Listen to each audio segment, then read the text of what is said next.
Hello students, जय हिंद। कैसे हैं आप सभी लोग? गाइज, आज का लेक्चर स्टार्ट करने से पहले एक इन्फॉर्मेशन मैं आपको देना चाहता हूं अनअकैडमी से रिलेटेड।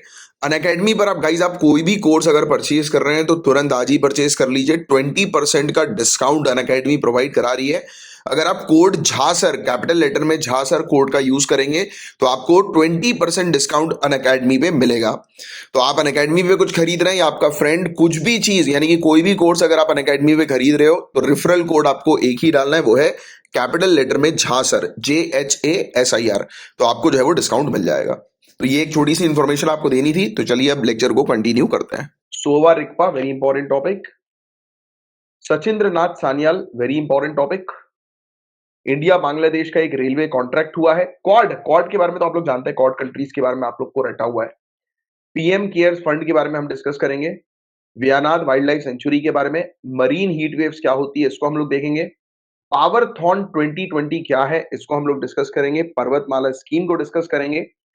और ये एक इंपॉर्टेंट टॉपिक है कि इंडिया के पेटेंट का वेवर प्लान जो है वो क्या है वर्ल्ड ट्रेड ऑर्गेनाइजेशन में, और उससे जुड़े अभी क्या मुद्दे हैं, क्यों इंडिया को इस प्लान से बाहर किया जा रहा है वर्ल्ड ट्रेड ऑर्गेनाइजेशन के द्वारा। तो ये सब टॉपिक्स हैं गाइस आज के, जिनको हम लोग डिटेल में डिस्कस करने वाले हैं हर एक टॉपिक को। सो गाइस, बात करेंगे सोवा रिक्पा के बारे में। Very important topic. Sowa Rigpa क्या है तो आपको ध्यान में रखना है कि ये एक ट्रेडिशनल सिस्टम है मेडिसिन की, जो कि इंडिया के अंदर कहां पर प्रैक्टिस की जाती है, हिमालयी क्षेत्र में। तो सोवर रिक्पा एक पारंपरिक चिकित्सा प्रणाली है जो हिमालयी क्षेत्र में, हिमालय के क्षेत्र में, हिमालय बेल्ट में प्रैक्टिस की जाती है। तो ये पॉइंट बहुत इंपॉर्टेंट है, याद रखना। सोवा रिक्पा का ओरिजिन कहां से हुआ है? तिब्बत। तिब्बत आपको ध्यान में रखना। और पॉपुलरली सोवा रिक्पा कौन सी कंट्रीज में प्रैक्टिस की जाती है? तो India, Nepal, Bhutan, Mongolia, Russia. तो ये कंट्रीज आपको थोड़ा सा ध्यान में रखना। मैं रिपीट करता हूं, India, Nepal, Bhutan, Mongolia, Russia, इन कंट्रीज में सोवा रिक्पा प्रैक्टिस की जाती है। Right, apart from Tibet. Tibet में इसका ओरिजिन हुआ है। राइट, और बिल्कुल ये जैसे आयुर्वेद होती है ना, सेम वैसे ही है, ये उसी के समान ही है सोवा रिक्पा, आयुर्वेद के समान है। और तिब्बत के यूथोग योंगटेन गोम्पा, तिब्बत के यूथोग योंगटेन गोम्पा, इन्हें सोवा रिक्पा का जनक माना जाता है, फादर ऑफ सोवा रिक्पा। तो ये नाम याद रखना।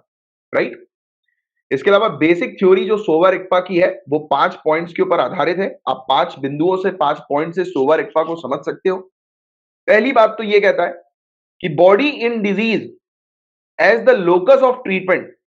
बीमारी की स्थिति में जो शरीर जो हम लोग को देखने को मिलता है वो उपचार का केंद्र होता है। मतलब कि शरीर ही है, बॉडी ही है जो उस डिजीज को ट्रीट कर सकती है। और ट्रीटमेंट क्या है? एंटीडोट है। एंटीडोट यानी कि इलाज। और मेथड जो ट्रीटमेंट का है वो एंटीडोट के जरिए होगा, यानी कि एंटीडोट दिया जाएगा और ट्रीट कर दिया जाएगा सामने वाले व्यक्ति को। और मेडिसिन क्या है? जो कि बीमारी को ठीक करे।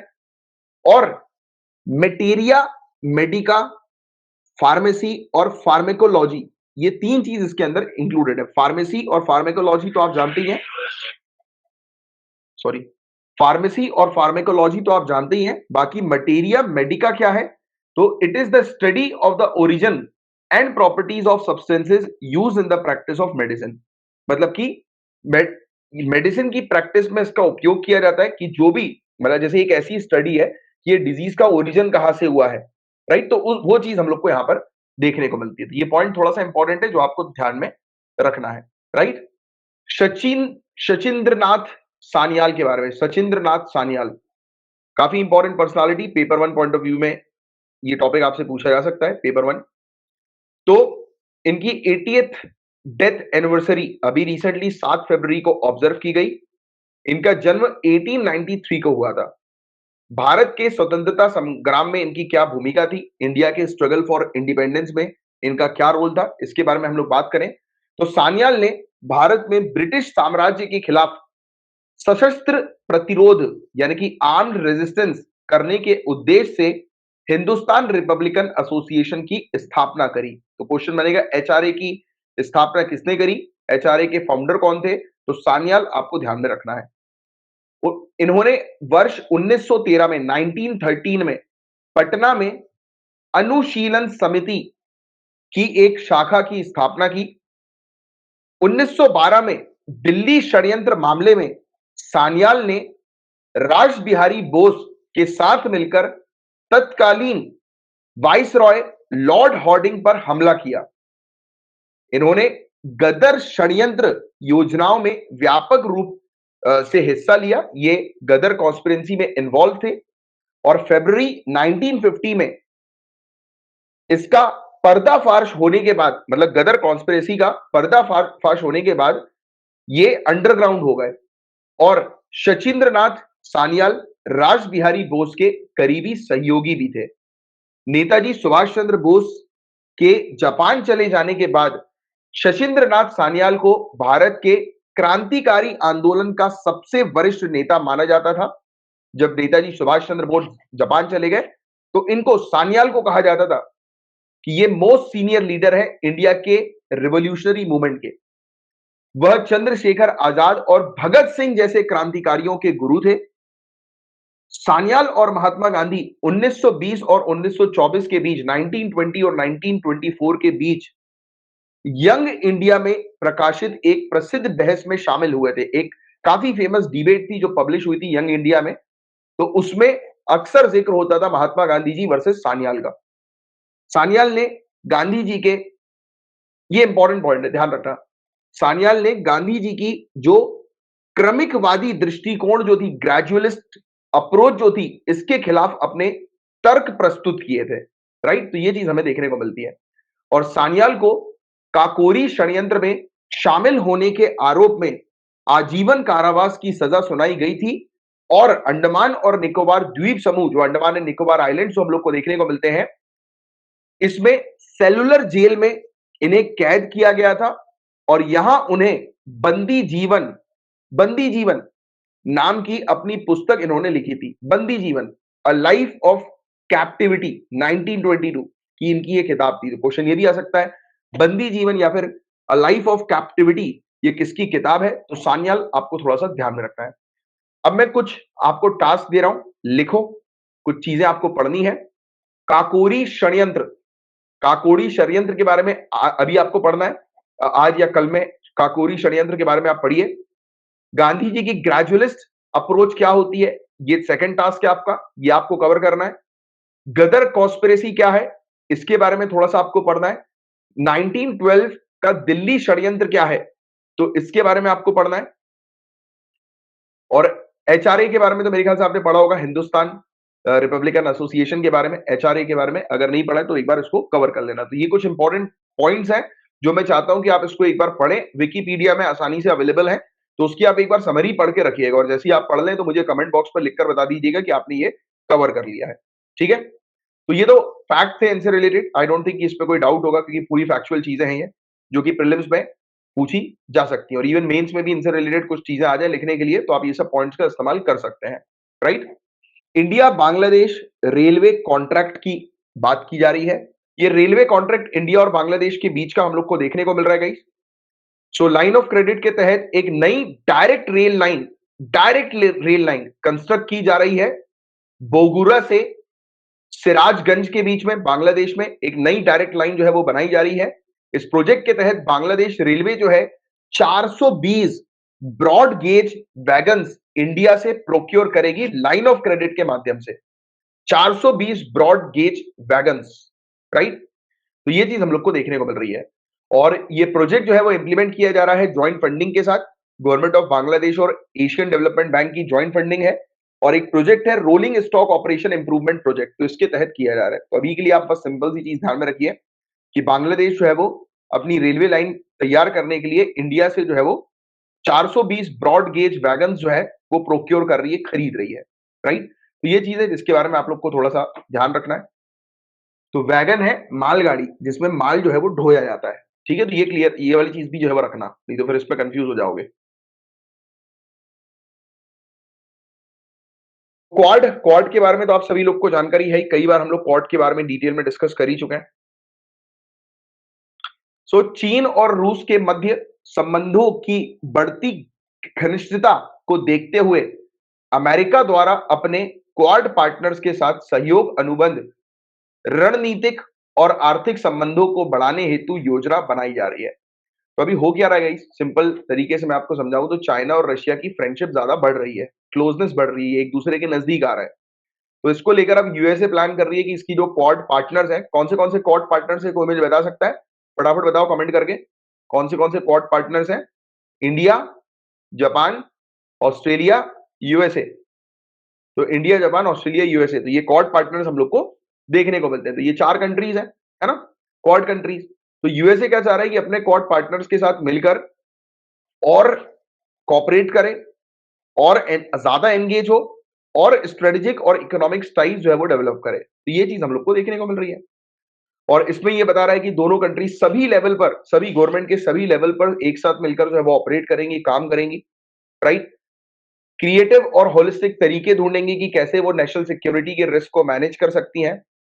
अपने बीच में कोऑर्डिनेशन को और तेज करेंगी और बढ़ाएंगी, स्पेशली इंटरनेशनल एंगेजमेंट में। नेशनल और सब नेशनल ऑफिशियल्स के बीच में एंगेजमेंट होंगे और ज्यादा बढ़ेंगे, राइट? कि मतलब जो आवश्यकता है आज की डेट में कि ये इस प्रकार से कंट्रीज का जो एंगेजमेंट बढ़े, वो क्यों है? उसके पीछे की वजह ये है क्योंकि हमें चाइना को जो है वो काउंटर करना है, और ये क्वाड कंट्रीज जो है वो लाइक माइंडेड कंट्रीज है। चाइना को काउंटर करने के लिए हम लोग को जो है वो देखने को मिल रही है। तो आज की डेट में जो चाइना अपने रिलेशनशिप, इंटरनेशनल रिलेशन तो दूसरी कंट्री के साथ बढ़ा रहा है, तो उससे एक कॉम्पिटिशन जो है वो क्रिएट हो रहा है। तो यहाँ पर क्वाड कंट्रीज मिलकर उसे जो है वो काउंटर करेंगे मेनली, है ना? तो ये चीज हम लोग को देखने को मिल रही है। तो अगर क्वेश्चन आता है कि क्वाड ग्रुप की उत्पत्ति कहां से हुई है, इसका निर्माण जो है वो कहां से हुआ है, तो 2004 में जो सुनामी आई थी, जो कि एक नेचुरल कलामिटी, एक प्राकृतिक आपदा थी, तो उसी से निपटने के उद्देश्य से क्वाड समूह जो है वो बना था, राइट? और ये 4 कंट्रीज एक साथ मिली किस पर्पस के लिए? कि इस धरती को जो है वो बचाना है एनवायरमेंटल डिग्रेडेशन से, कि लगातार जो एनवायरमेंट डिग्रेड होता जा रहा है, संकट में हम लोग को लगातार जो देखने को मिल रहा है, तो उससे कैसे निपटें, कैसे बचाएं इस हमारे पर्यावरण को, इस उद्देश्य से ये 4 कंट्री एक साथ इकट्ठा हुई थी। अब छोटा सा मैं आपको आइडिया दे देता हूं, वैसे तो आपको बताइए क्वाड ग्रुप के बारे में। तो जापान, इंडिया, ऑस्ट्रेलिया और यूनाइटेड स्टेट्स, ये 4 कंट्री ने मिलकर ये ग्रुप क्रिएट किया है। और ये 4 कंट्री जो है गाइज, ये मतलब इनके कॉमन ग्राउंड्स हम लोग को देखने को मिलते हैं। जैसे कि चारों की चारों डेमोक्रेटिक कंट्री हैं, इनके कॉमन इंटरेस्ट है, जैसे कि इनको मैरीटाइम ट्रेड और सिक्योरिटी का इनका इंटरेस्ट है कि इंडो पैसिफिक क्षेत्र में फ्री फ्लो होना चाहिए, मतलब किसी प्रकार से ट्रेड बैरियर नहीं होना चाहिए, ट्रेड में, व्यापार में रुकावट नहीं होना चाहिए इंडो पैसिफिक क्षेत्र में। और इंडो पैसिफिक क्षेत्र में सिक्योरिटी, मैरीटाइम सिक्योरिटी, समुद्री सुरक्षा जो है वो बरकरार होनी चाहिए, राइट? तो ये इनका ऑब्जेक्टिव हमें देखने को मिलता है। ये चारों कंट्री कब आई थी? 2004 में एक साथ आई थी, सुनामी के बाद, राइट? तो इनका मेन ऑब्जेक्टिव यही था कि नेचुरल कैलामिटी से निपटने के लिए इकट्ठा हुई थी, राइट? प्राकृतिक आपदा से निपटने के लिए इकट्ठा हुई थी।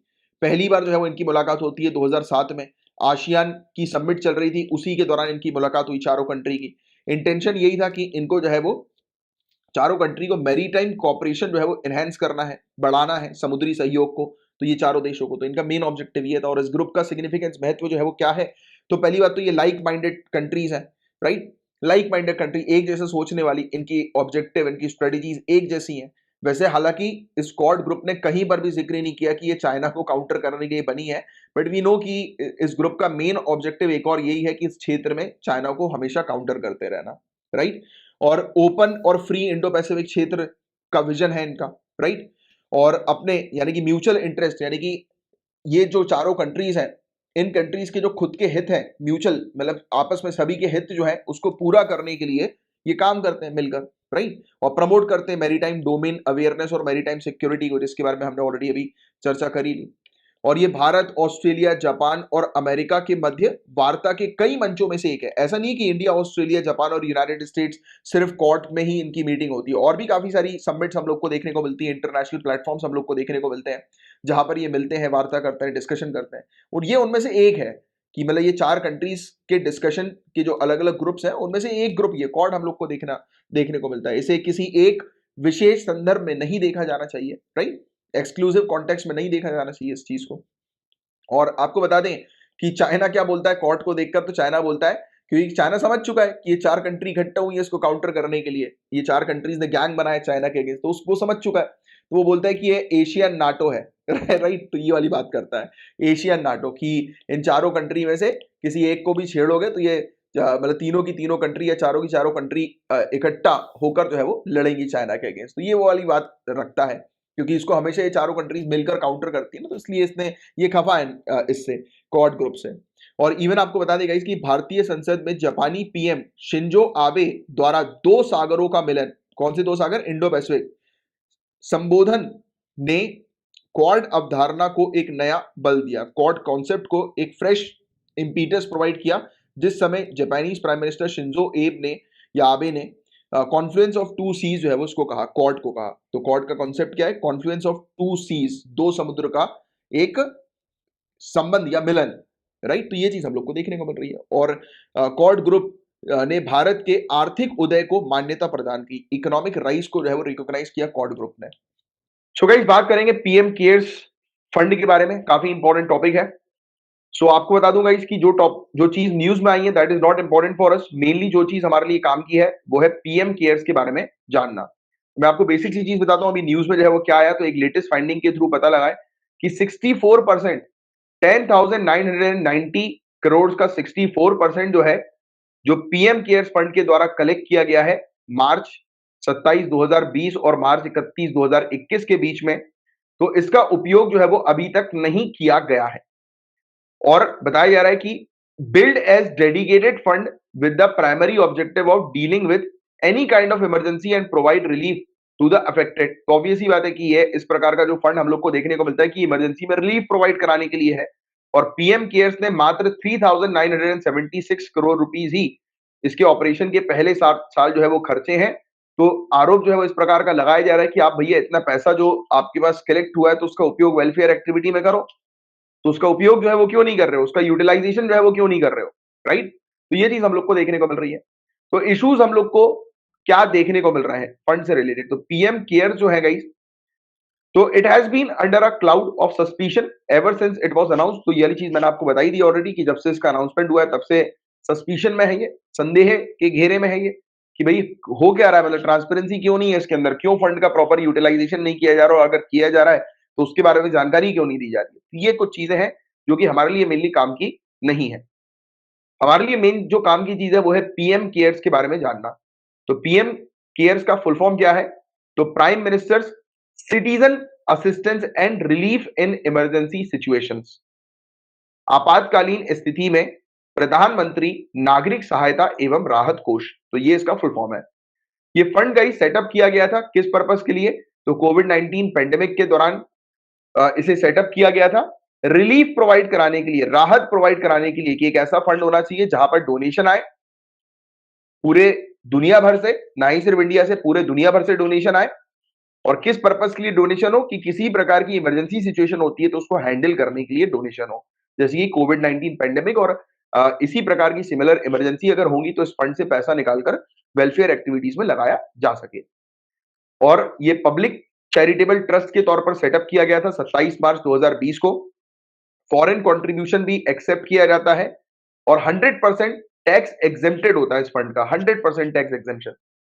और पीएम केयर जो है वो बहुत डिफरेंट है, बहुत अलग है prime ministers national relief fund से, पीएमएनआरएफ से, प्रधानमंत्री राष्ट्रीय राहत कोष से काफी भिन्न है, काफी अलग है। पीएम केयर्स फंड को कौन एडमिनिस्टर करता है, तो ऑनरेबल प्राइम मिनिस्टर जो है वो एक्स ऑफिशियो चेयरमैन है पीएम केयर्स फंड के, एक्स ऑफिशियो चेयरमैन। और minister of defence, minister of home affairs और मिनिस्टर ऑफ फाइनेंस, ये एक्स ऑफिशियो ट्रस्टी इस फंड के हम लोग को देखने को मिलता है।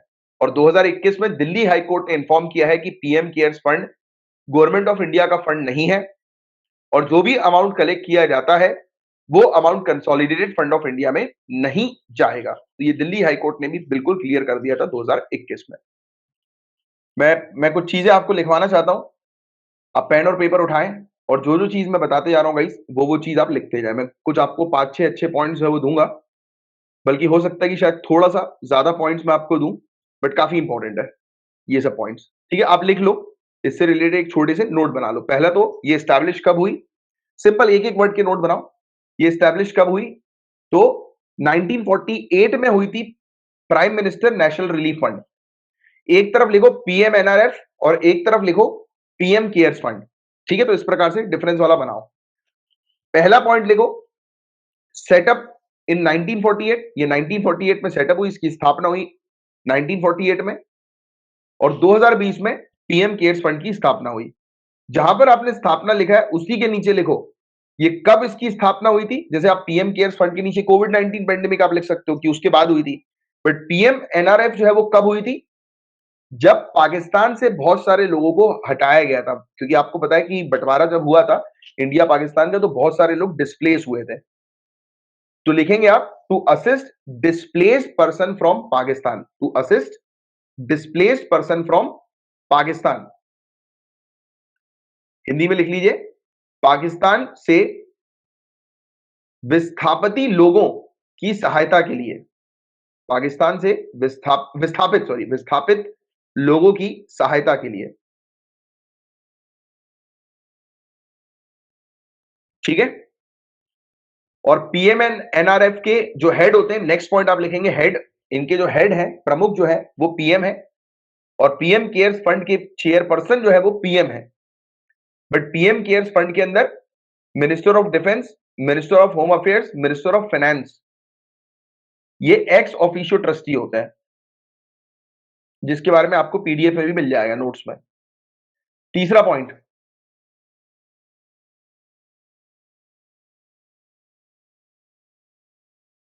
हाँ, इस फंड का जो डिसबर्समेंट होता है, राइट, इस फंड को जो निकाला जाता है, मतलब आप पैसे जो निकाल सकते हो इस फंड से, वितरण जो कर सकते हो या भुगतान जो कर सकते हो, तो आप वितरण या भुगतान, ये टाइटल डालें, वितरण या भुगतान। तो ऑनरेबल प्राइम मिनिस्टर के डिस्क्रिशन पर, अगर ऑनरेबल प्राइम मिनिस्टर चाहेंगे तो पीएम एनआरएफ से फंड जो है वो निकाल लिया जा सकता है, इसका वितरण किया जा सकता है। पीएम एनआरएफ से फंड निकाला जा सकता है, किसके डिस्क्रिशन पर, किसके डायरेक्शन पर, किसके निर्देश पर, तो पीएम के निर्देश पर। तो ये वाला पॉइंट हो गया आपका पीएम एनआरएफ का। और पीएम केयर्स में आप क्या चीज मेंशन करेंगे कि ये एक ट्रस्ट है, ट्रस्ट, तो ट्रस्ट के रूल्स और रेगुलेशन के आधार पर ही इससे पैसा निकाला जा सकता है। तो फंड निकालने की पावर किसके पास है, ट्रस्टी, पीएम केयर्स फंड के जो ट्रस्टी हैं उनके पास हम लोग को देखने को मिलती है पैसा निकालने की, राइट। तो इसमें डायरेक्ट पावर पीएम के हाथ में नहीं है, डिस्क्रिशनरी पावर डायरेक्टली पीएम के हाथ में नहीं है, अगर हम रूल्स रेगुलेशंस की बात करें तो ये एक डिफरेंस हम लोग को देखने को मिलता है। और पीएम एनआरएफ जो है वो किन किन लोगों से डोनेशन एक्सेप्ट कर सकती है, वॉलेंट्री, सिर्फ वॉलेंट्री कंट्रीब्यूशन इंडिविजुअल्स और इंस्टीट्यूशन से एक्सेप्ट कर सकती है एनआरएफ, कि आप अगर खुद से डोनेट करना चाहें तो आप, या इंस्टीट्यूशन डोनेट करना चाहे तो वो कर सकती है। बट पीएम केयर्स फंड जो है वो वॉलेंट्री कंट्रीब्यूशन तो एक्सेप्ट करती है, और साथ ही साथ कॉर्पोरेट सोशल रिस्पॉन्सिबिलिटी सीएसआर का कंट्रीब्यूशन भी इसमें जुड़ा हुआ है। सीएसआर आपको पता होगा, कॉर्पोरेट सोशल रिस्पॉन्सिबिलिटी के बारे में। तो सीएसआर जो होते हैं कंपनीज के, तो कंपनी अपनी सीएसआर की लायबिलिटी को फुलफिल करने के लिए पीएम केयर्स फंड में पैसा डाल सकती है, डोनेट कर सकती है, राइट। तो ये चीज भी हम लोग को देखने को मिलती है। ठीक है, तो ये चीज आपको ध्यान में रखना। इवन जो फॉरेन कंट्रीब्यूशन रेगुलेशन एक्ट जो है, एफसीआरए का जो कानून हम लोग को देखने को मिलता है, तो एफसीआरए के माध्यम से, मतलब कि कोई भी फॉरेन पर्सन अगर डोनेशन दे रहा है इस फंड के अंदर, तो वो एग्जेम्प्टेड है, मतलब कि उसके ऊपर कोई रूल्स रेगुलेशंस नहीं लगाए जाते, किसमें, पीएम केयर्स के अंदर। तो पीएम केयर्स के अंदर एफसीआरए रेगुलेटेड हम लोग को देखने को मिलते हैं। तो ये पॉइंट आपको थोड़ा सा ध्यान में रखना है, राइट। तो ये चीज भी आप थोड़ी सी ध्यान में रखिएगा। हाँ, 100% ये टैक्स फ्री हम लोग को देखने को मिलता है, राइट।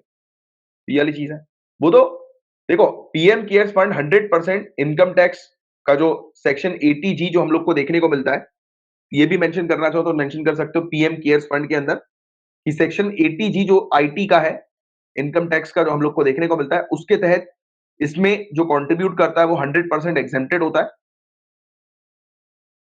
ठीक है, तो ये पॉइंट आप थोड़ा सा ध्यान में रखना। और पीएम एनआरएफ भी जो है वो भी हम लोग को एग्जेम्प्टेड देखने को मिलता है, यानी कि उसमें भी हम लोग को नजर आता है कि इनकम टैक्स जो है वो नहीं लगाया जाता है, एग्जेम्प्ट कर दिया जाता है। तो इनकम टैक्स के मामले में दोनों को ही बेनिफिट जो है वो मिलता है एटीजी का। ठीक है, तो ये चीज आप थोड़ी सी ध्यान में रखिएगा। सीएसआर एक्टिविटीज के बारे में मैंने आपको ऑलरेडी जो है बता दिया है। ठीक है, तो मेरे ख्याल से इतने पॉइंट सफिशिएंट है। वायनाड वाइल्ड लाइफ सेंचुरी के बारे में हम लोग डिस्कस करेंगे। तो नीलगिरी बायोस्फीयर रिजर्व जो कि 5520 स्क्वायर किलोमीटर पर फैला हुआ है, उसका ये एक भाग है।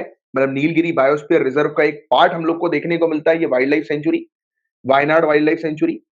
और दक्षिण भारत के हाथी रिजर्व, एलिफेंट रिजर्व नंबर 7 जो हम लोग को साउथ इंडिया के अंदर देखने को मिलता है, उसका भी ये एक महत्वपूर्ण घटक है, वाइटल कंपोनेंट है। तो आपको दो चीज ध्यान में रखनी है कि वायनाड वाइल्ड लाइफ सेंचुरी के नजदीक या फिर उसका जो मतलब जो Wayanad Wayanad wild life sanctuary जो है वो नीलगिरी बायोस्फीयर रिजर्व के अंडर आती है, फर्स्ट पॉइंट। सेकंड पॉइंट, इसी के नजदीक हम लोग को एलिफेंट रिजर्व भी देखने को मिलता है, राइट, एलिफेंट रिजर्व नंबर 7। और यहां पर ये इकलौती ऐसी सेंचुरी हम लोग को केरला के अंदर देखने को मिलती है जहां पर 4 हॉर्न्ड एंटीलोप्स, 4 सींग वाले मृग रिपोर्ट किए गए हैं। इसके अलावा यहां पर Egyptian vultures, Himalayan Griffin, cinereous vultures, ऐसी प्रजाति हम लोग को देखने को मिलती है। और कहा यह भी जाता है कि किसी समय पर केरल में हर जगह पाई जाने वाले जो गिद्ध हैं, वल्चर जो हैं, इनकी दो प्रजातियां लाल सिर वाले यानी कि रेड हेडेड और व्हाइट बैक्ड वल्चर्स, सफेद पीठ वाले जो गिद्ध है वो हर जगह पाए जाते थे। आज की डेट में सिर्फ ये वायनाड पठार पर ही, वायनाड प्लेटू पर ही पाए जाते हैं। नागरहोल, बांदीपुर, मुदुमलाई, वायनाड, तो ये क्या है गाइस? तो ये वन परिसर हम लोग को देखने को मिलता है और ये देश के सबसे महत्वपूर्ण बाघ आवासों यानी कि टाइगर हैबिटेट में से एक है। काफी इंपॉर्टेंट टाइगर हैबिटेट जो है हमारी कंट्री के अंदर, उनमें से एक ये नागरहोल, बांदीपुर, मुदुमलाई, वायनाड हम लोग को देखने को मिलता है। ये फॉरेस्ट कॉम्प्लेक्स है। और ये फॉरेस्ट जो हम लोग को देखने को मिलता है, ये वाइल्ड लाइफ डिवीजन जो है वो किसका है, किससे बना हुआ है? तो काबिनी नदी सिस्टम आपको ध्यान में रखना है, जो कि यहाँ की मेजर कैचमेंट है। मतलब कि काबिनी नदी प्रणाली की सहायक नदियों के लिए एक प्रमुख जलग्रहण क्षेत्र भी हम लोग को देखने को मिलता है, राइट। तो ये वाला पॉइंट भी बहुत इंपॉर्टेंट है। स्पेशली काबिनी नदी आप थोड़ा सा ध्यान में रखना, जो कि इस पर्टिकुलर वाइल्ड लाइफ सेंचुरी के नजदीक हम लोग को देखने को मिलती है। और ये टॉपिक अभी न्यूज में इसलिए है क्योंकि सीजनल माइग्रेशन हम लोग को वाइल्ड एनिमल्स का देखने को मिल रहा है, जो कि शुरू हो गया है। मतलब इसके आसपास के क्षेत्र में कर्नाटक और तमिलनाडु की जो वाइल्ड लाइफ सेंचुरी जो हम लोग को देखने को मिलती है, या नेशनल पार्क जो हम लोग को देखने को मिलते हैं, या फॉरेस्ट एरियाज हैं, वहां से जो पशु है वो इस जगह पर आ रहे हैं, इस क्षेत्र पर आ रहे हैं, वायनाड वाइल्ड लाइफ सेंचुरी पर आ रहे हैं। ठीक है, तो ये पॉइंट आपको थोड़ा सा ध्यान में रखना है। ठीक है, क्लियर है। अब एक बहुत इंपॉर्टेंट टॉपिक है मरीन हीट वेव्स का, समुद्री हीट वेव। तो ये है क्या? तो मरीन हीट वेव को यूजुअली डिफाइन किया जाता है एक्सट्रीम वार्म सी सरफेस टेम्परेचर, जो कि कुछ दिन से लेकर कुछ महीनों तक लगातार रहता है। मतलब कि जो सी सरफेस, जो समुद्र की सतह का जो टेम्परेचर है, वो अगर कुछ दिन से लेकर कुछ महीनों तक लगातार बहुत ज्यादा रहे, एक्सट्रीम लेवल पर रहे, तो ऐसी सिचुएशन, ऐसी कंडीशन को मरीन हीट वेव कहा जाता है। तो ये पॉइंट आप ध्यान में रखिएगा, मरीन हीट वेव। और मरीन हीट वेव कब होता है? जब, जैसे मैंने आपको बताया कि जब समुद्र का जो टेम्परेचर होता है वो नॉर्मल टेम्परेचर से एक particular extended period of time के लिए, यानी कि काफी दिनों के लिए गर्म हो जाता है, राइट।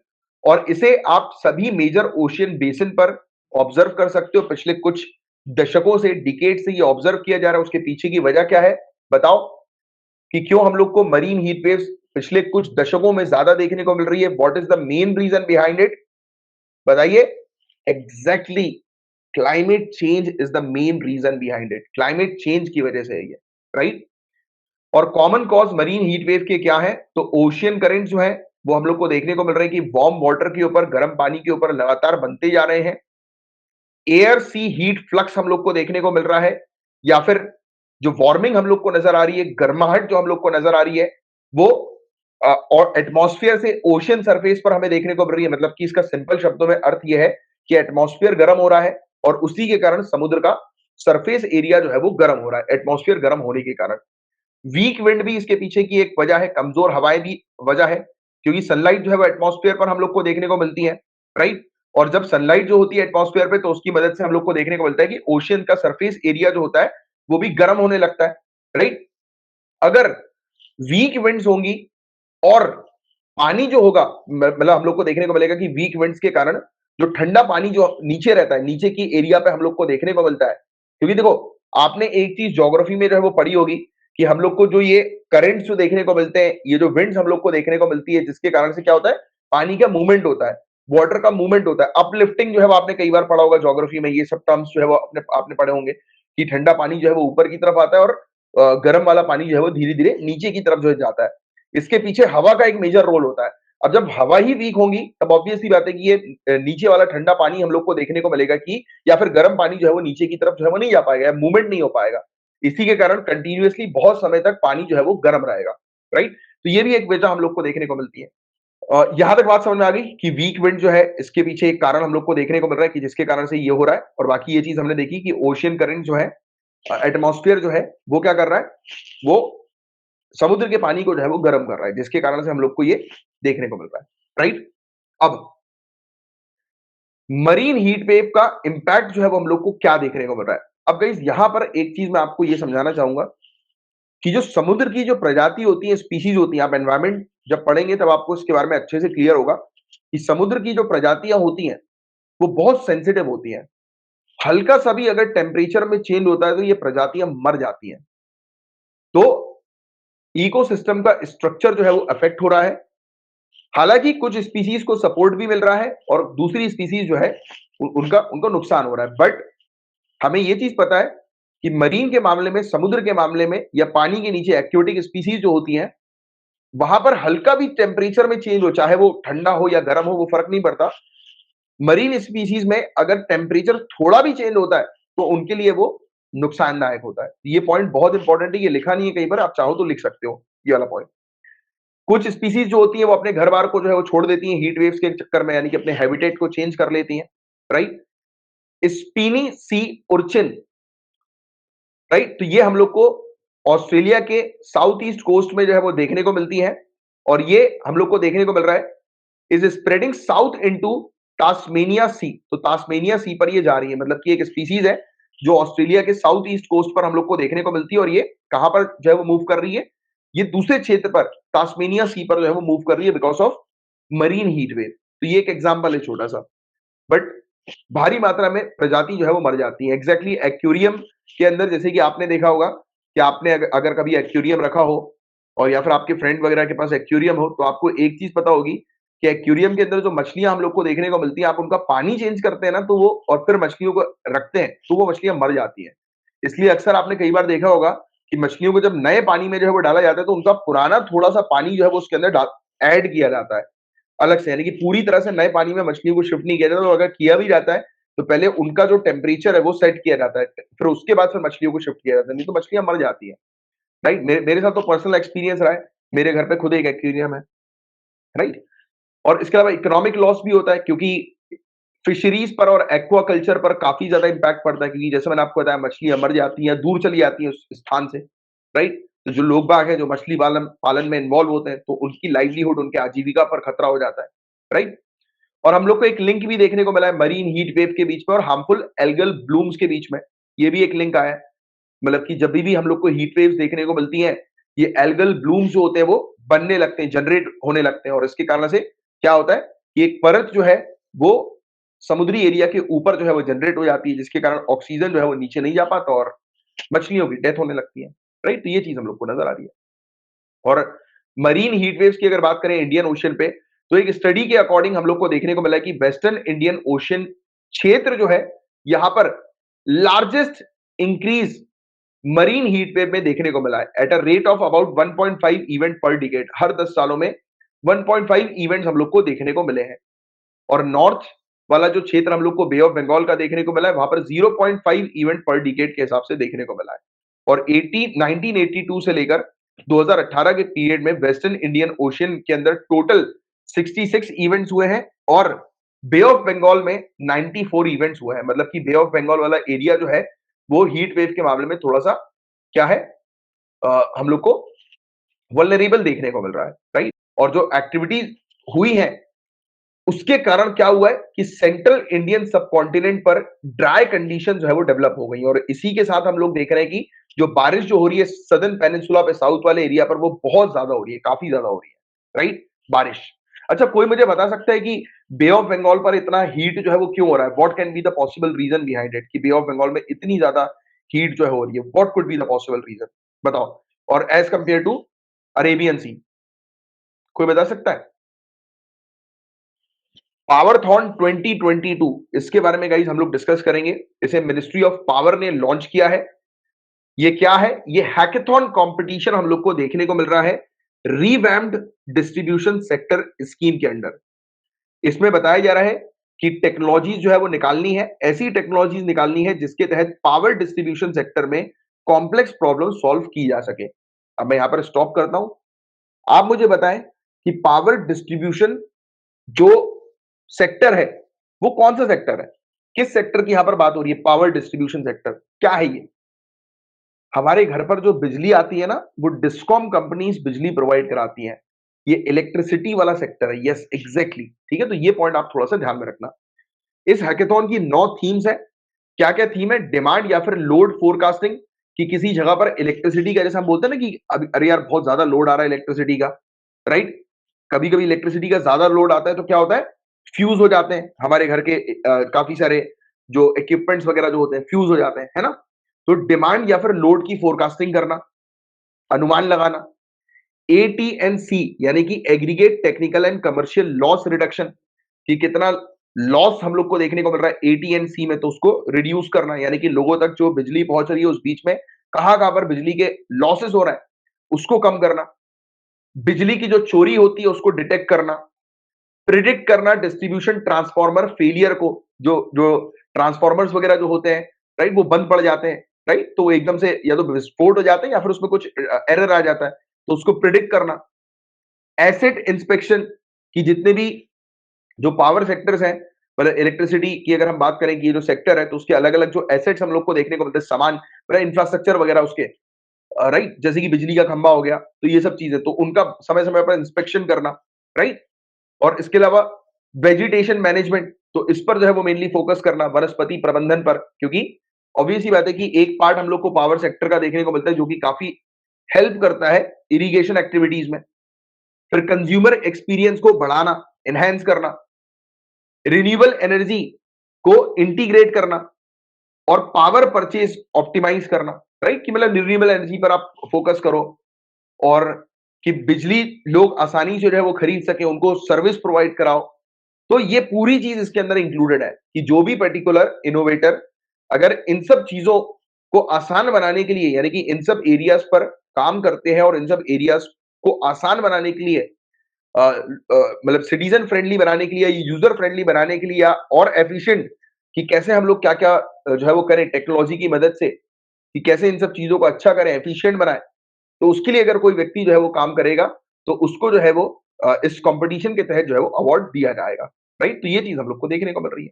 तो ये है क्या? Revamp distribution sector scheme for better operation and financial sustainability of all discoms. तो ये है क्या? तो इसे cabinet committee on economic affairs ने जुलाई 2021 में अप्रूव किया था। इस स्कीम के हाईलाइट क्या है? तो काफी इंपॉर्टेंट स्कीम है। तो रिफॉर्म, सुधार लेकर आओ। Reform based and result linked scheme है ये, कि सुधार लेकर आओ। ये एक ऐसी स्कीम है जो किस चीज पर काम कर रही है? कि डिस्कॉम सेक्टर पे सुधार लाने पर काम कर रही है, राइट। रिजल्ट लिंक स्कीम है कि सुधार लेकर आओ तो ऐसे लेकर आओ कि भाई आपको रिजल्ट मिलने चाहिए। ये किस चीज पर जो है वो इंप्रूवमेंट करने का काम करती है? ऑपरेशनल एफिशिएंसीज पर, कि पावर सेक्टर में जो भी ऑपरेशंस हो रहे हैं वो एफिशिएंट तरीके से होने चाहिए। फाइनेंशियल सस्टेनेबिलिटी होनी चाहिए, राइट, कि मतलब आप आज की डेट में गाइस आपको पता होगा कि हमारे घर पे जो बिजली आ रही है वो सब्सिडाइज बिजली हम लोग को देखने को मिलती है, सब्सिडाइज बिजली। तो एक टारगेट ये भी है कि इस प्रकार से ऑपरेशंस करना कि जो सब्सिडी है उसको हम जीरो तक जो है वो लेकर आ सके और एफिशिएंट तरीके से इलेक्ट्रिसिटी को या पावर सेक्टर को जो है वो मैनेज कर सके। तो इस पर इसका काम हम लोग को देखने को मिलता है, राइट। इसमें सभी के सभी डिस्कॉम या पावर डिपार्टमेंट जो है वो इंक्लूडेड है। प्राइवेट सेक्टर डिस्कॉम को इस स्कीम से एक्सक्लूड कर रखा है क्योंकि पब्लिक सेक्टर की ये स्कीम हम लोग को देखने को मिलती है, राइट। और इसमें हम लोग को क्या प्रोविजन देखने को मिलता है? कंडीशनल फाइनेंशियल असिस्टेंस प्रोवाइड किया जाता है डिस्कॉम्स को, जिससे कि डिस्कॉम्स के सप्लाई इंफ्रास्ट्रक्चर को स्ट्रेंथन किया जाए, मतलब कि लोगों तक जो बिजली जो पहुँच होती है, बिजली की पहुँच जो लोगों तक हमें करवानी है, तो ऐसे जो इंफ्रास्ट्रक्चर होते हैं जो स्पेशली बिजली के सप्लाई से रिलेटेड है, उस पर ये फंड फाइनेंस करने पर भी टारगेट करती है ये स्कीम, राइट? और इसके अंदर हम लोग को क्या चीज़ देखने को मिलती है?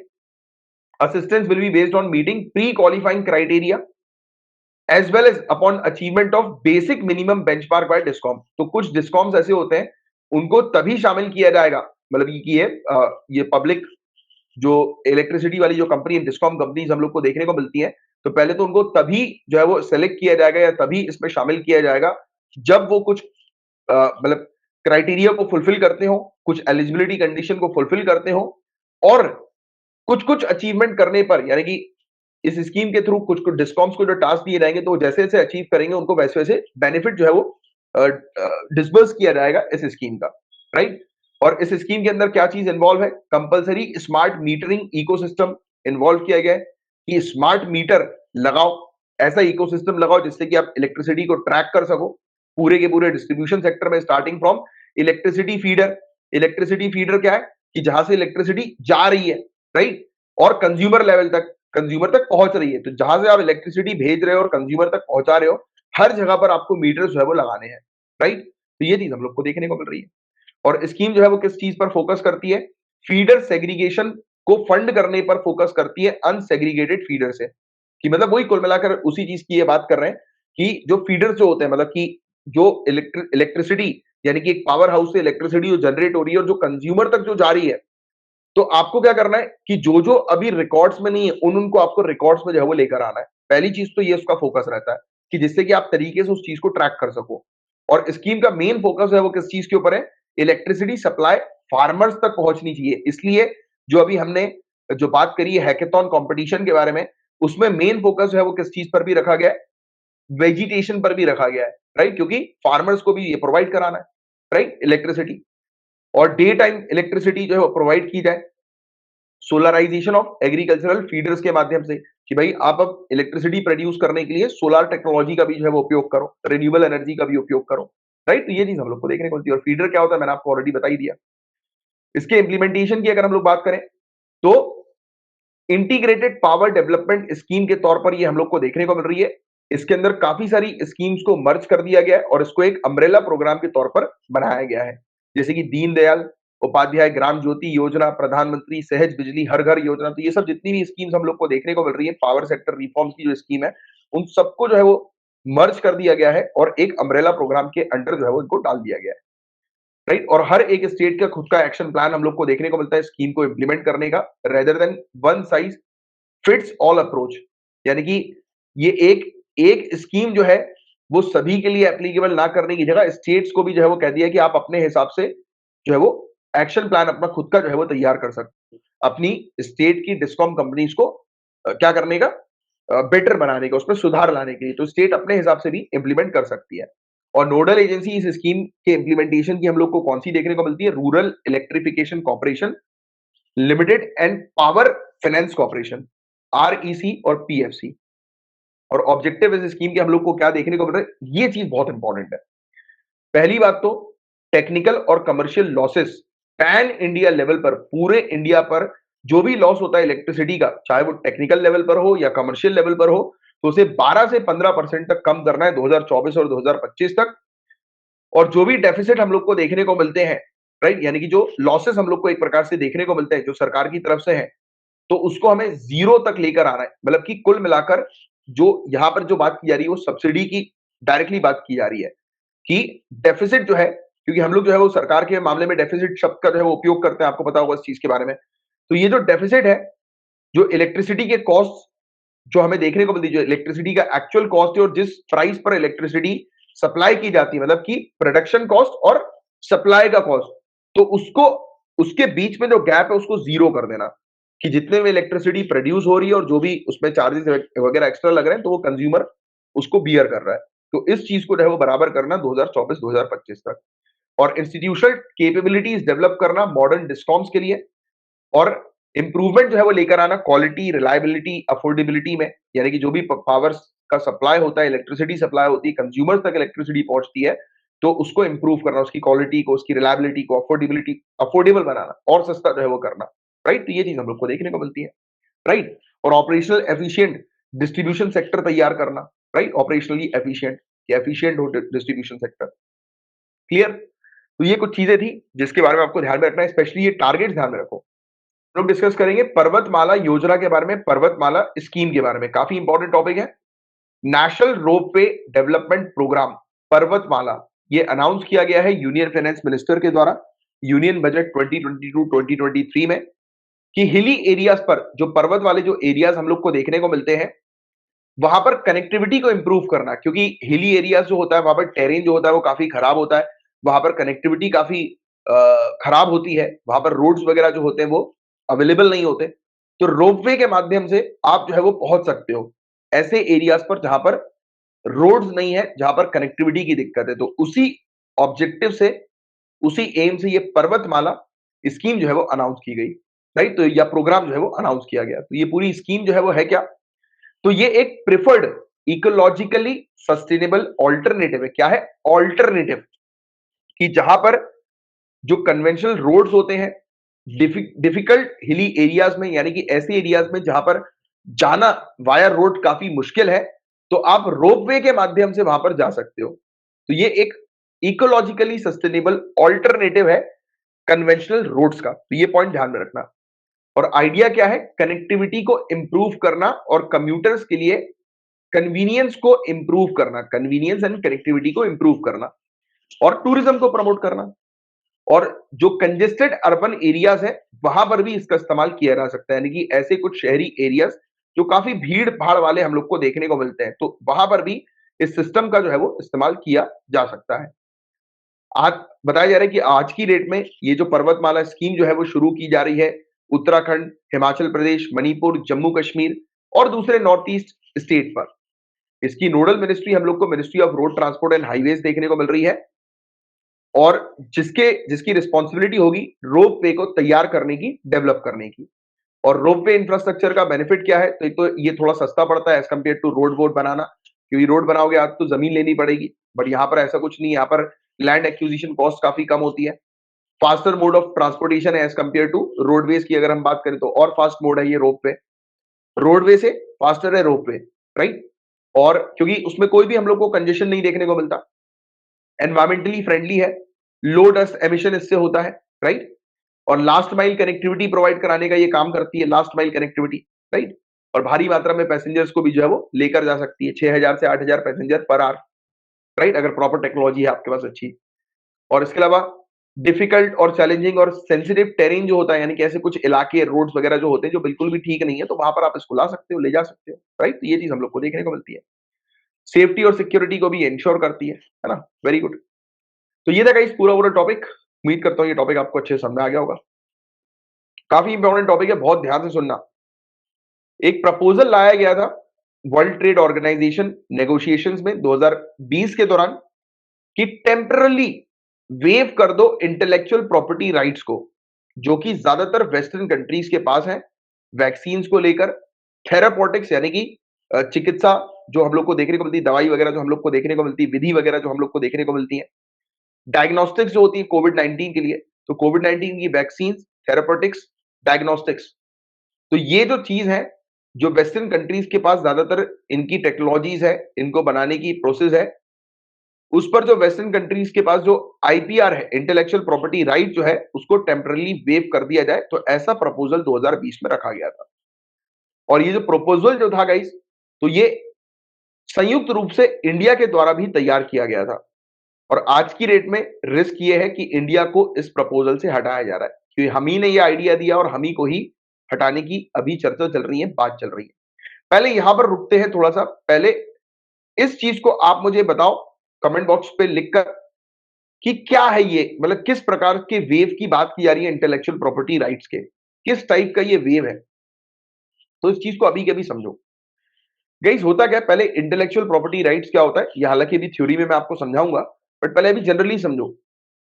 जैसे कोई भी एक ऐसी चीज, जैसे कि आप हो, आपने कोई दवाई बना दी, इन्वेंशन कर दिया आपने किसी दवाई का, और उसका आपने रजिस्ट्रेशन करा लिया, लाइसेंस करवा दिया, तो वो क्या हुई, वो आपकी खुद की इंटेलेक्चुअल प्रॉपर्टी, आईपीआर आपने उसका करा लिया, आपकी वो इंटेलेक्चुअल प्रॉपर्टी है, और उस प्रॉपर्टी पर राइट्स यानी कि अधिकार जो है वो आपका है उसको मैन्युफैक्चर करने का, उसको सेल करने का।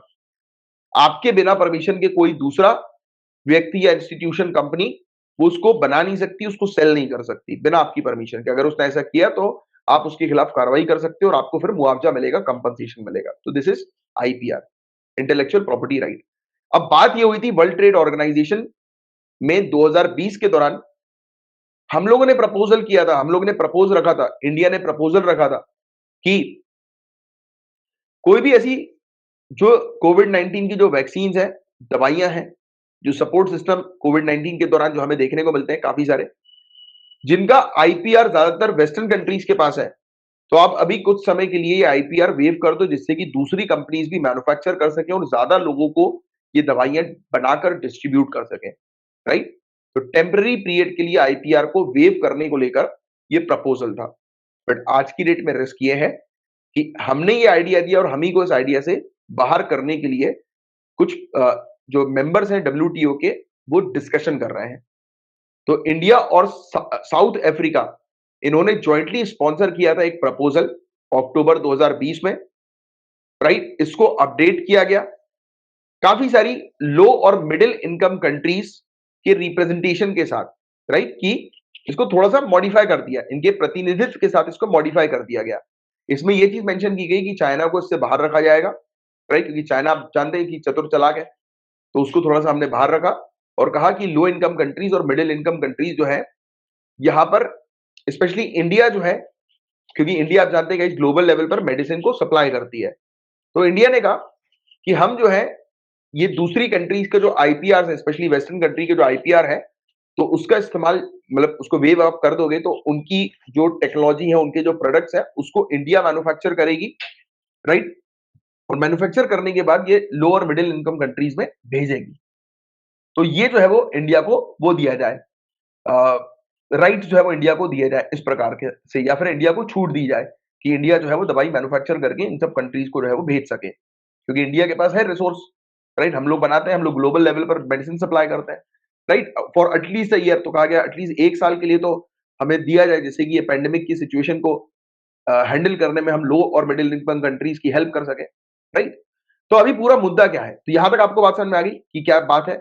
अब मुद्दा क्या है, तो बताया जा रहा है कि विश्व व्यापार संगठन वर्ल्ड ट्रेड ऑर्गेनाइजेशन के सदस्यों का एक छोटा समूह, एक small group world trade organization के मेंबर्स का भारत और चीन के दवा निर्माताओं, इंडिया और चाइना के जो ड्रग मैन्युफैक्चरर्स हैं, ये विश्व स्तर पर दवाओं के दो प्रमुख आपूर्तिकर्ता हैं। इंडिया और चाइना दो मेजर ग्लोबल सप्लायर्स हैं मेडिसिन के।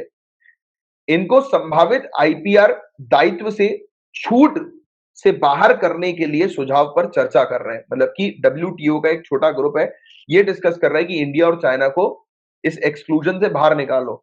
मतलब कि जो अभी आईपीआर की जो वेव या एग्जेम्पशंस की जो बात कर रहे हो उसका बेनिफिट इंडिया और चाइना को मत दो। तो आईपीआर दायित्वों से छूट दिए जाने का प्रावधान trade related aspects of intellectual property rights यानी कि ट्रिप्स एग्रीमेंट से निकाला है। मतलब कि ट्रिप्स एग्रीमेंट से बाहर कर दिया है कि आईपीआर से जो छूट जो दी जाएगी तो उसको जो है वो हटाया गया है और सभी सदस्य इसका पालन करने के लिए प्रतिबद्ध हैं। तो सभी को इसका पालन जो है वो करना है। बट अभी जो बात की जा रही है अभी कि टेम्पररी बेसिस पर आप जो है वो आईपीआर को वेव कर दो जिससे कि दूसरी कंट्रीज को हेल्प किया जा सके, राइट। तो ये चीज हम लोग को देखने को मिल रही है। अब सवाल ये उठता है कि इंडिया और चाइना को क्यों बाहर रखने की बात की गई है।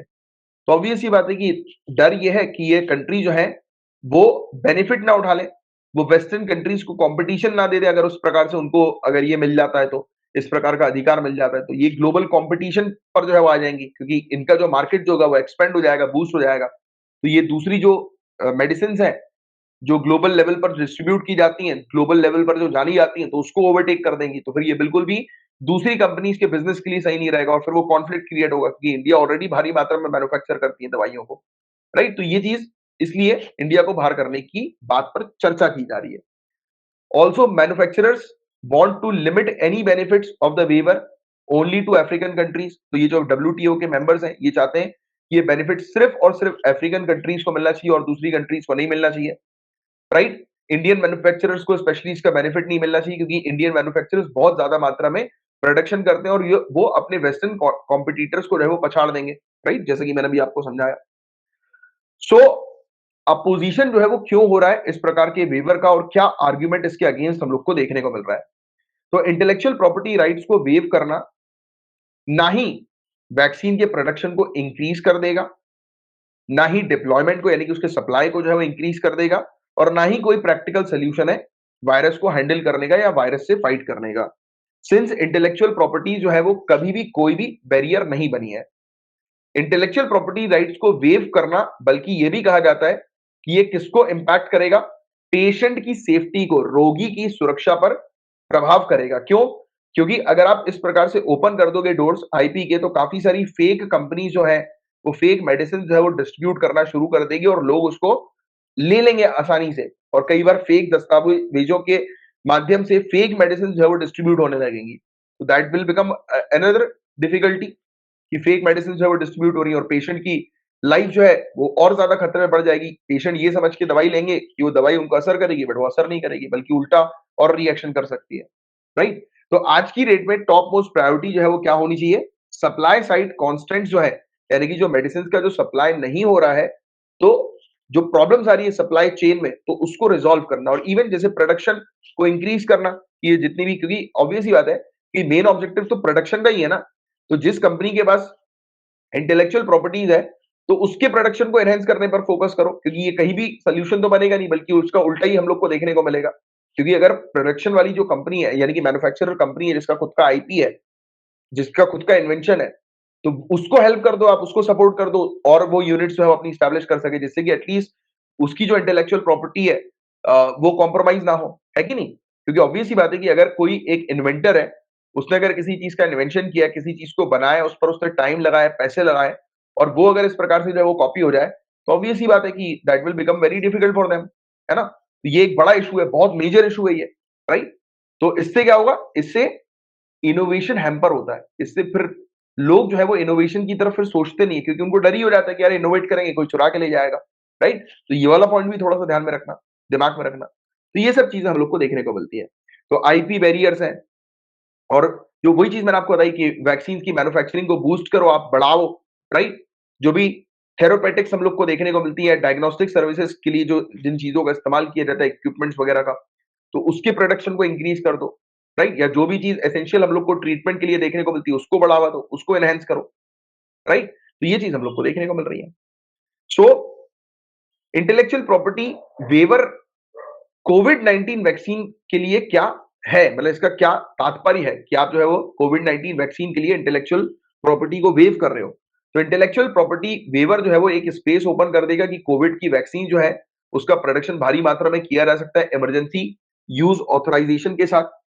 इसमें आप Pfizer, Moderna, AstraZeneca, Novavax, Johnson and Johnson, Bharat Biotech जैसी वैक्सीन जो है वो मिडिल इनकम कंट्रीज में भारी मात्रा में बना सकते हो, वहां तक पहुंचा सकते हो, राइट? और मतलब कुल मिलाकर आईपी जो इंटेलेक्चुअल प्रॉपर्टी राइट्स के वेवर का सिंपल सा मतलब यह है कि दूसरी कंपनीज को अपॉर्चुनिटी देना कि दूसरी कंपनी जो है वो एक लाइसेंस प्रोडक्ट को मैन्युफैक्चर करें और उसको सेल्स और डिस्ट्रीब्यूट करें। तो ये मेन ऑब्जेक्टिव है, राइट? और मोस्ट प्रोडक्शन जो है वो आज की डेट में हम लोग को हाई इनकम कंट्रीज पर ही देखने को मिलता है, और जो मिडिल इनकम कंट्रीज पर प्रोडक्शन जो हम लोग को देखने को मिलता है, वो या तो लाइसेंसिंग के माध्यम से हो रहा है या फिर टेक्नोलॉजी ट्रांसफर एग्रीमेंट्स के माध्यम से हो रहा है। तो हो ही रहा है वैसे भी, राइट? आपको पता है कि काफी सारी कंपनी जो है वो अपनी फ्रेंचाइजी ऑफर करती हैं। आप अगर हम सिंपल टर्म्स में अगर समझने की कोशिश करें, क्योंकि फ्रेंचाइजी के बारे में आप सभी लोग जानते हो, राइट? तो अगर एक बड़ी कोई कंपनी है, मेडिसिन की मान के चलता हूं मैं, तो वो भी उस दूसरी कंट्रीज के अंदर कंपनीज के साथ अपना एग्रीमेंट करती है, उनके साथ जो है वो शेयर करती हैं, राइट? डील करती हैं। तो ये तो आज भी है। तो वेवर से कुछ होना जाना नहीं है, बल्कि वेवर के कारण और समस्या पैदा होनी है, राइट? तो ये भी एक चीज, ये भी एक पॉइंट हम लोग को देखने को मिल रहा है। सो इसके अलावा पेटेंट्स क्या होते हैं, इंटेलेक्चुअल प्रॉपर्टी राइट्स क्या होती है, तो आई थिंक मैंने पूरी चीज आपको समझा दी है। एक बार मैं बेसिक सी डेफिनेशन आपको बता देता हूं। तो पेटेंट क्या है? पेटेंट एक पावरफुल इंटेलेक्चुअल प्रॉपर्टी राइट्स हम लोग को देखने को मिलता है, जो कि एक एक्सक्लूसिव मोनोपोली होती है, जो कि गवर्नमेंट एक इन्वेंटर को ग्रांट करती है लिमिटेड या प्री स्पेसिफाइड टाइम के लिए, राइट? ये लीगल राइट होती है, जिससे कि उस व्यक्ति के इन्वेंशन को कोई दूसरा व्यक्ति कॉपी ना कर सके, इसलिए उसको जो है ये अधिकार दिए जाते हैं इंटेलेक्चुअल प्रॉपर्टी के, राइट। और पेटेंट्स होते हैं वो या तो प्रोसेस पेटेंट होते हैं या फिर प्रोडक्ट पेटेंट होते हैं। तो याद रखिएगा पेटेंट दो प्रकार के होते हैं, या तो प्रोसेस पेटेंट या प्रोडक्ट पेटेंट। पहले हम बात करते हैं प्रोडक्ट पेटेंट की। तो प्रोडक्ट पेटेंट इंश्योर करता है कि जो फाइनल प्रोडक्ट जो होगा, फाइनल प्रोडक्ट जो एक व्यक्ति ने बनाया, जैसे फॉर एग्जांपल एक व्यक्ति ने, इसमें मान लेता हूं एक मोबाइल फोन को बनाया, तो मोबाइल फोन क्या है, फाइनल प्रोडक्ट है। मोबाइल फोन के अंदर कैमरा भी है, मोबाइल फोन के अंदर वेरियस सेंसर्स वगैरह भी है, तो मोबाइल फोन एक फाइनल प्रोडक्ट मान के चलो, राइट। तो कोई भी व्यक्ति उस पेटेंट होल्डर के अलावा, उस पेटेंट होल्डर के अलावा कोई भी व्यक्ति, anyone other than the patent holder can be restrained from manufacturing it during a specified period. मतलब कोई भी व्यक्ति उस प्रोडक्ट को नहीं बना सकता। जैसे आपके पास किसी भी कंपनी का फोन है, तो सेम वैसा फोन जो है, हो सकता है दूसरी कंपनी जो है वो बना ले, बट अगर आपके फोन, जैसे एक लोगो की बात करते हैं, चलो जैसे एप्पल का लोगो है, राइट। तो वो जो लोगो है उसको लगाने का अधिकार सिर्फ एप्पल के पास ही है। आप कोई और व्यक्ति जो है वो एप्पल का लोगो अपनी कंपनी के नाम के आगे लगाकर सेल आउट नहीं कर सकता अपनी कंपनी के प्रोडक्ट्स को। वो सिर्फ एप्पल ही कर सकती है। क्यों? क्योंकि वो ट्रेडमार्क जो है वो किसके पास है, एप्पल के पास है। क्योंकि लोगोस जो होते हैं ट्रेडमार्क होते हैं। क्योंकि इंटेलेक्चुअल प्रॉपर्टी राइट्स के अंदर काफी सारी चीजें आती हैं। पेटेंट्स आता है, ट्रेडमार्क्स आते हैं, कॉपीराइट आता है। जैसे कॉपीराइट एक हम लोग को देखने को मिलता है, राइट। जैसे अपना कॉपीराइट है, राइट, कि जो चीज मैं प्रोवाइड करा रहा हूं वो क्या है, वो कॉपीराइट है अपना, वो रजिस्टर्ड है, राइट, गवर्नमेंट ऑफ इंडिया के पास रजिस्टर्ड है, कि जिससे कि कोई और जो है वो ये सब चीजें कॉपी जो है वो ना कर सके, राइट। तो ये चीज हम लोग को देखने को मिलती है। बट जैसे ये मीडिया की बात करें अपन, क्योंकि न्यूज तो हर जगह हम लोग को देखने को मिलती है कि अवेलेबल है, बट क्या होता है कि न्यूज को जिस तरीके से आप डिलीवर कर रहे हो, उसके अंदर जो मॉडिफिकेशन लेकर आ रहे हो, जो चेंजेस लेकर आ रहे हो, तो वो सब चीजें प्रोसेस पेटेंट के अंदर आ जाती है। अभी मैं प्रोसेस पेटेंट भी आपको समझाऊंगा। पर प्रोडक्ट पेटेंट इंश्योर करता है कि फाइनल प्रोडक्ट जो होगा वो प्रोटेक्टेड होगा, राइट। तो ये चीज हम लोग को देखने को मिली। इवन अगर आप उसको बनाने की प्रोसेस अगर चेंज कर भी दो, बट जो फाइनल प्रोडक्ट जो होगा वो जो प्रोटेक्टेड होता है उसको प्रोडक्ट पेटेंट जो है वो लोग कहते हैं, ठीक है। अब प्रोसेस पेटेंट क्या होता है? प्रोसेस पेटेंट किसी भी व्यक्ति, जो कि पेटेंट होल्डर के अलावा कोई भी व्यक्ति होता है, अगर वो किसी पेटेंट प्रोडक्ट को अगर मैन्युफैक्चर करता है, बनाता है, तो वो बना सकता है उस प्रोडक्ट को मॉडिफाई करके या फिर उसके अंदर कुछ प्रोसेसेस को चेंज करके। बात समझ रहे हो? जैसे कि एग्जांपल के तौर पर जो लेक्चर्स, जो जैसे मैं जो लेक्चर्स डिलीवर करता हूं, जो न्यूज यहां पर मैं आपको प्रोवाइड कराता हूं, वो बहुत सारी जगह पर सेम ही न्यूज है। काफी सारे लोग सेम जगह से जो है वो कंटेंट उठाकर जो है वो न्यूज प्रोवाइड कराते हैं, बताते हैं। बट मेरा बताने का, मेरा एक्सप्लेन करने का तरीका अलग है। तो मैंने क्या किया, मॉडिफाई कर दी कुछ चीजों को, राइट। जैसे कि अगर मैंने अलग अलग जगहों से अगर न्यूज को अगर पिक किया है, उठाया है आप लोग के लिए, तो दैट डजंट मीन कि मैं किसी के मतलब जो कॉपीराइट का जो अधिकार है उसका उल्लंघन कर रहा हूं, राइट। क्योंकि मैं भी उसको काउंटर कर सकता हूं, बिकॉज कि मैंने जो चीज प्रेजेंट करी that is totally different from their presentation. मैंने क्या किया, मॉडिफाई कर दिया पूरी चीजों को, है ना। तो ये चीज है। तो प्रोसेस पेटेंट अलग होता है, प्रोडक्ट पेटेंट अलग होता है। तो ये वाला पॉइंट आप थोड़ा सा ध्यान में रखना। प्रोडक्ट पेटेंट के अंदर फाइनल प्रोडक्ट्स को आप भले ही कितनी भी छेड़खानी करके वो फाइनल प्रोडक्ट बना दो, तो भी आप जो है वो पेटेंट जो है वो उसका हासिल नहीं कर सकते, या वो प्रोडक्ट आपके नाम पे नहीं होगा, वो पेटेंट होल्डर के नाम पर ही होगा। बट प्रोसेस पेटेंट के अंदर क्या होगा, आप वो प्रोडक्ट बना सकते हो उसकी प्रोसेस को चेंज करके। तो वो प्रोसेस पेटेंट अलाउड रहता है कि आपने उसकी प्रोसेस को चेंज करके वो प्रोडक्ट बना दिया, वो एज इट इज प्रोसेस का उपयोग नहीं किया। यहां पर क्लैरिटी हो रही है? तो पेटेंट रिजीम इंडिया के अंदर क्या है, यानी कि भारत के अंदर पेटेंट की व्यवस्था क्या है, this is most important thing जो ध्यान में रखो। तो इंडिया प्रोडक्ट पेटेंट से प्रोसेस पेटेंट पर चली गई थी 1970 में, बट इसकी ये वापसी भी हो गई, स्पेशली अगर हम बात करें मेडिसिनल प्रोडक्ट्स जो होते हैं ना उसके मामले में। तो ये चीज ध्यान रखना, 1970s पर हम लोग जो है वो प्रोडक्ट पेटेंट से प्रोसेस पेटेंट पर चले गए, और इसी के कारण हम लोग जेनरिक ड्रग के ग्लोबल सप्लायर बन गए। ग्लोबल स्केल पर बहुत भारी मात्रा पर हम लोग जेनरिक ड्रग्स जो है वो प्रोड्यूस करना हमने शुरू कर दिया था। और जैसे कि सिप्ला जैसी कंपनी जो है, इसने अफ्रीका को एंटी एचआईवी ड्रग जो है वो प्रोवाइड कराना भी शुरू कर दिया 1990s के दौरान। बट कुछ ऑब्लिगेशन सामने आए ट्रिप्स एग्रीमेंट के, जिसके तहत इंडिया को जो है वो अपने पेटेंट एक्ट को अमेंड करना पड़ गया 2005 में, और फिर हम लोग प्रोडक्ट पेटेंट्स रिजीम में चले गए। स्पेशली फार्मा, केमिकल्स और बायोटेक सेक्टर्स में हम प्रोडक्ट पेटेंट्स यूज करते हैं। बट ऐसा नहीं कि हमारे यहाँ प्रोसेस पेटेंटिंग नहीं है, प्रोसेस पेटेंटिंग भी हमारे यहाँ है, राइट। तो बट देखो copyright is different thing, process is different thing. ये वाला पॉइंट भी मैं आपको समझाना चाहता हूँ। पेटेंट अलग होता है, कॉपीराइट अलग होता है। तो ये जो बात कर रहे हैं हम लोग पेटेंट की बात कर रहे हैं, राइट। मैंने अभी जो आपको समझाने के लिए बोला था वो सिर्फ प्रोसेस पेटेंट मैंने आपको समझाने के लिए बोला था कि जैसे कि मैं जो चीज आपको डिलीवर कर रहा हूं वो अलग टाइप की है। जैसे होता है ना कि काफी सारी चीज हम लोग को देखने को मिलती है, अ, ये सब जो चीजें आती हैं, जैसे कि ये जो चीज मैं आपको बता रहा हूँ, जो कंटेंट मैं आपको क्रिएट कर रहा हूँ, वो कॉपीराइट की कैटेगरी में आ जाता है, राइट। बट वो उसके अंदर मॉडिफिकेशन अलाउड है, राइट। तो ये वाला पॉइंट भी आप थोड़ा सा ध्यान में रखना। बट काफी सारी चीजों में मॉडिफिकेशन अलाउड नहीं है, जैसे कि किसी की जो स्क्रिप्ट वगैरह जो होती है, राइट। जैसे होता है ना कि मूवीज वगैरह, कई बार सॉन्ग्स वगैरह होते हैं, गाने वगैरह होते हैं, कुछ लोग कुछ गाने के अंदर कुछ चेंजेस कर देते हैं और गाना रिलीज कर देते हैं, ऐसा आपको पता होगा। बट उनके ऊपर केस लग जाता है कि आपने इस गाने की ये धुन चुराई है, भले ही आपने उसके लिरिक्स अलग कर दिए हो, राइट, बोल लिरिक्स अलग कर दी, बट आपने चुरा लिया। तो उसमें फिर वो हो जाता है, कार्रवाई हो जाती थी। ये सब चीजें कॉपीराइट के अंदर आती है, तो दैट इज डिफरेंट थिंग, वो एक अलग चीज है। यहाँ पर बात हो रही है पेटेंट की, जो कि ज्यादातर दवाई वगैरह में उपयोग में लिया जाता है, या फिर इस प्रकार के जो प्रोडक्ट्स वगैरह हम लोग को देखने को मिलते हैं। इवन जैसे टेक्नोलॉजी वगैरह काफी सारी ऐसी होती है, उसके भी पेटेंट्स होते हैं, है ना। तो ये वाला पॉइंट भी थोड़ा सा ध्यान में रखना। अब हम बात करेंगे ट्रिप्स एग्रीमेंट के बारे में। ट्रिप्स एग्रीमेंट 1995 में हम लोग को देखने को मिला था, डब्ल्यूटीओ के अंदर आया था। और इसके अंदर सभी के सभी सिग्नेटरी कंट्रीज जो होती हैं उनको अपनी कंट्री के अंदर एक कानून लाना पड़ता है।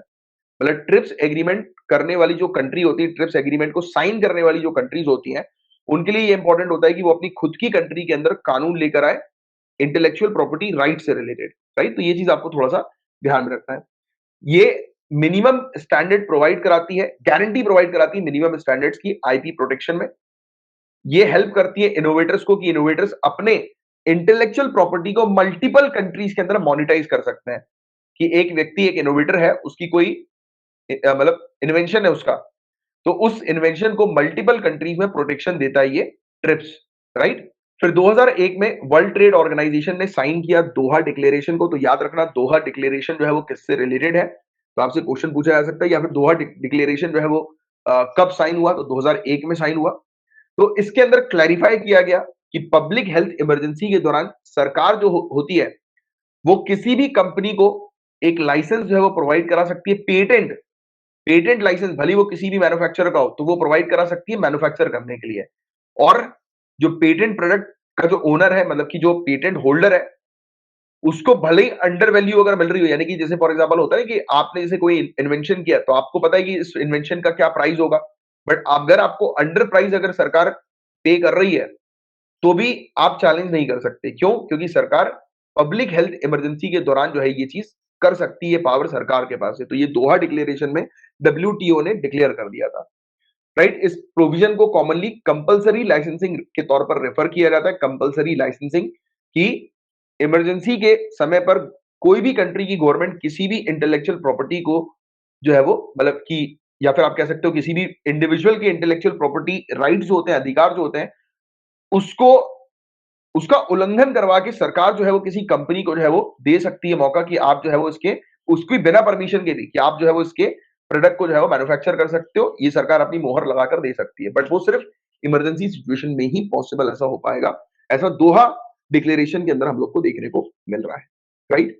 तो ये था गाइस पूरा ओवरऑल टॉपिक, काफी इंपॉर्टेंट टॉपिक था।